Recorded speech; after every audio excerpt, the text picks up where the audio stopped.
Alright guys, so welcome back. In the last video, I talked about the Islamic civilization dwelling on the golden age of Islam under the Abbasid dynasty. We also discussed the factors that aided the growth and development of the Islamic civilization. Then I began the discussion on the Egyptian civilization and told you that Egypt is perceived as the cradle of man's civilization, which I said unapologetically. Work with me. I told you that the seeds of civilization were first sown along the banks of the river Nile, which is the mighty river in Africa which attracted people, animals, and plants to its banks, where they settled, and thus we began to witness the beginning of the Egyptian civilization. Because I still repeat, there is this theme that says no Nile, no Egypt, which I can assent to that, and I agree with that. The sun was a principal deity whose passage across the sky represented the eternal cycle of birth, death, and rebirth.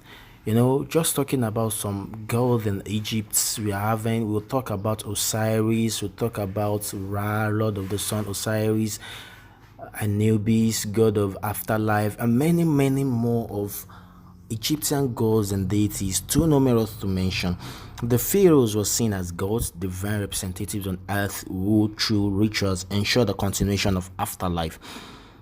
After that, continuation of life, and after that, they became immortal, joining the gods in the afterworld.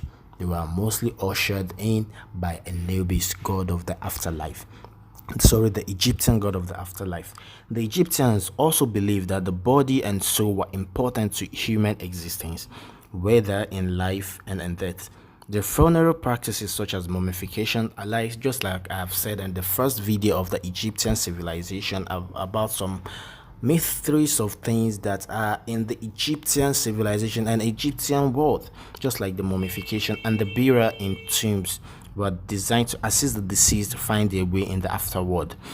The tombs were filled with food, tools, domestic wares, and other treasures, and all the necessities of life, just to ensure that the soul returned to the body so that the deceased will live happily ever after.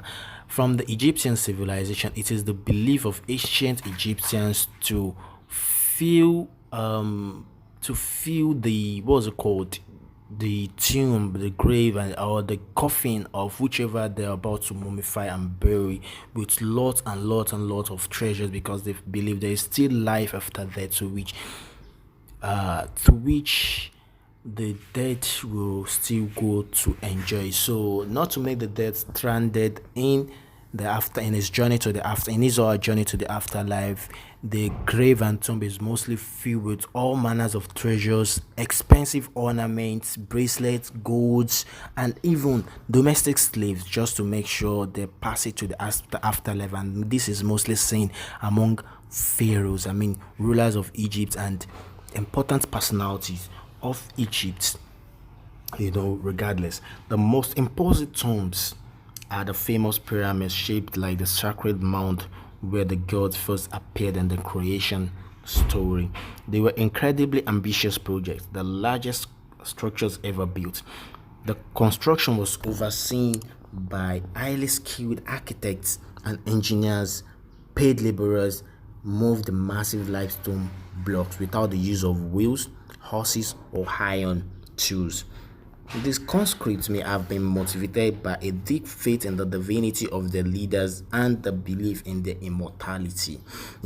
Perhaps the thought that their contributions will improve their own prospect at the final judgment in the afterworld. These paid laborers, they believe, working really hard in the building of these tombs and the pyramids and everything will enhance their safe passage in the afterlife, because gold and silver they have none. So, however, they just wish to serve their leaders painstakingly, dutifully, to enhance the passage to the afterlife and have things to offer a newbies. Then, the gigantic pyramids were conspicuous target for tomb robbers, and to today we can see from the excavation of archaeologists to the excavation when they discover mummies and tombs of pharaohs and important men of the Egyptian civilization, and discover lots and lots of treasures buried with them.